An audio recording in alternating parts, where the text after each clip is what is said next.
All right, good morning. We're ready for language lesson 9. It's called writing a prayer. So today we're going to work a little bit more on writing poetry, and we're going to do prayer poetry. But before we do that, I'm going to do a little bit of review. I'm going to give rhyming words for the word hot, and I want you to try to come up with even more than what I came up with. So we have hot, spot, not, rot, dot, is all rhyme, right? Hot, spot, rot, not, dot, right? They all rhyme. They sound the same and their endings are the same. So in a poem, they would work perfectly. They would all rhyme. So the special movement or flow of a poem is called the rhythm.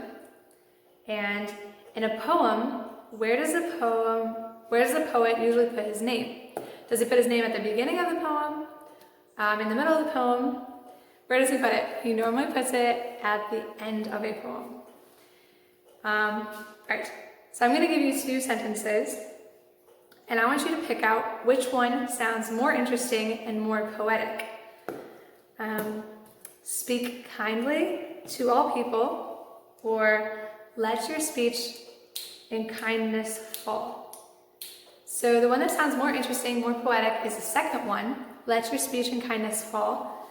It means the same thing as speak kindly to all people, but it just sounds more interesting, more poetic. All right, so today in the orange box on page 33, we're going to do writing a prayer today. And so poems often are prayers. There's a lot of poems that are prayers, and we sometimes sing them. Like in choir, we would sing prayer songs, and songs are poems put to music. So there are a lot of poems that are prayers. And so I'm going to read the first 2 stanzas of this poem, and it's in the orange box so you can follow along. It's called We Thank Thee. We thank thee for mother love and father care, for brothers strong and sisters fair, for love at home and here each day, for guidance lest we go astray. Father in heaven, we thank thee. For this new morning with its light, for rest and shelter through the night, for health and food, for love and friends, for everything his goodness sends. Father in heaven, we thank thee. So this is a prayer poem. The poet is telling God, thank you for all the wonderful things in this world.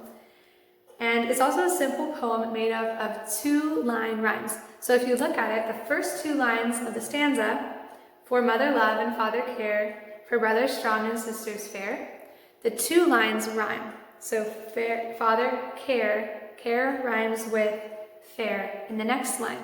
And then the next 2 lines, for love at home and here each day, and the last line, for guidance lest we go astray, day and astray rhyme. So there's like 2, and then the last one is on both stanzas, and it does not rhyme with either one. But the 2 on the top and the next 2, the first 2 lines and the 3rd and 4th lines, they both rhyme, right? There's 2 of them both rhyme. So today in part A, you're going to do 3 rhymes. They're going to give you the first line, and you're going to make another line to rhyme and work with the first line. And so they're prayers. So the first one is, thank you, God, for shoes to wear. Now when you write your line, I want you to make sure you count the syllables, and that your syllables in your line you're going to write are the same. The syllables need to be the same, and the last word needs to rhyme with the first sentence, with the first line, right? So I would say before you start to write your line, you need to find rhyming words first. You could make a list of rhyming words or just find a rhyming word, and then you need to make your sentence. So first then count your syllables, and then make your sentence and make sure that the rhyming word is at the end and that all the syllables are even and they match the first line that they already wrote. So it should be fun. You're going to make mini prayer poems. So pretty sure it'll work really well. You've done it before, and it's a good exercise to do. Yesterday we talked about how poems make you feel, and so I'm going to read another poem, and I want you to see how it makes you feel as you listen to it, and then I'll ask you a little bit of questions after I finish it. But this poem is called, oh, and I forgot to say that the last poem, We Thank Thee, the author is unknown. I did not put the author at the end of that. You probably caught that and I didn't. All right, so this one's called Mama's Clock. I don't see what's the reason my mama's clock acts so, for whenever I am watching it, it goes so dreadfully slow. The long hands, most forever, going just up to the place that shows when it is playtime by the figures on the face. The little hand is even worse, perhaps because it's so small, for I watched it many a time and it didn't move at all. But when I'm playing with the boys and having lots of fun, I'm nearly sure that both those hands go round upon the run. Because when I've hardly played at all, my mom is sure to say, "Come, Robbie, it's 8 o'clock, you'll have to stop your play." And when I go to bed, it almost makes me cry. I wish someone would make a clock with hands that wouldn't fly. By Ellen Smith. So, I'm kind of curious like how this poem made you feel. Have you ever felt like Robbie did, that the clock went like way too slow or way too fast? I've often thought about this. Like I think the clock was really slow when I'm doing something kind of hard or a little bit boring maybe.